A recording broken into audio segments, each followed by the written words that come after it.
Hi, Lena. You did both the Now and Next program and the Child Voice program. I'd love to hear your thoughts about the difference between them. And yeah, they're both so different, but so valuable in their own right. I think the Now and Next is a way to think about your steps moving forward to get goals. Breaking them down is actually something I not only used for my own family, but I actually use it in my career as well, because I do lead some teams at work, and there's some big goals they had, but I used actually your techniques to break it down into really mini goals. I was pretty proud of myself. So it came in handy for other parts of my life.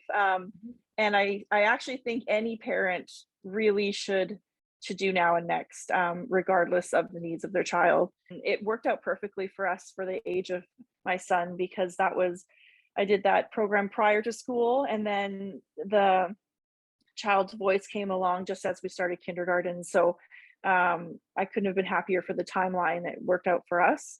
I feel like both will always give me something back to refer to, no matter where we are in this whole process of school and life. So what was the difference after you did the Now and Next and then you did the Child Voice? What was the new ideas that came along with Child Voice? I think everybody with a child with any sort of extra needs at school should do the program, because you walk into school without any manuals on how to speak for your child, especially when they're younger. And I think that it's very personal to your own circumstances. So it's great to hear other people's personal experiences as well, because you don't know when that may come up for you, and you can always have that in your toolbox. But also having specific questions about your own needs is really great to have people specifically help you through that.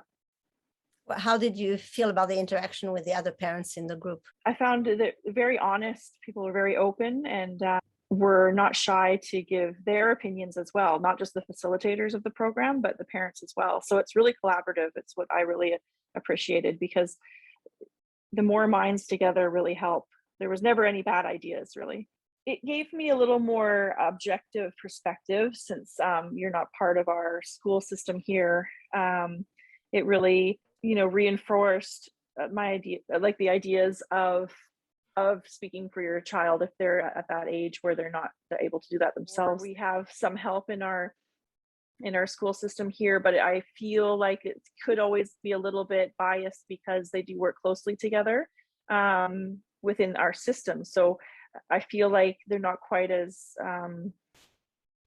direct in how they see things. They're very careful with what they say, where I feel when we talk in the group that's outside of that system, we can be a little more honest of what might be happening and where it could improve, and then always refine it to the way you should handle it. But it's nice to have the honesty, I think, with what the system can provide you, and how you can help collaborate with them to enhance it. Yeah, I think you are, the way you describe it is when your child starts school, you don't have a manual. It's like a new environment for you. And basically, if you don't have another point of view, then you receive the point of view that the school gives, which could always be enlarged and enriched. And it's the luck of the draw, right? You could end up with a school or a service provider who checks all the boxes perfectly, but probably not going to happen. And then I've heard some really hard stories as well, where it's the opposite. So unfortunately, you're going to them for the manual, and they're going to make it how they want it to be for their benefit, not for yours. So I feel like this is a good objective view on our side, like without being part of the system. I think is a very valuable part, because they are going to make things easier for them, not necessarily bad, but if you can learn to kind of do that dance with them so that you can benefit it for yourself, that's sort of the tools that you guys have given us. And what will you take forward from the Child Voice program to the future of your son being in school? To always try to keep in mind the the collaborative effort, and focus on that was the biggest takeaway I had for you and the teachers, because no matter what the topic is, I think if you can always focus that, it could help diffuse any maybe bad feelings in the conversation, if you always make sure that they know that you want to work with them. Yeah. Because I think the worst thing you could do is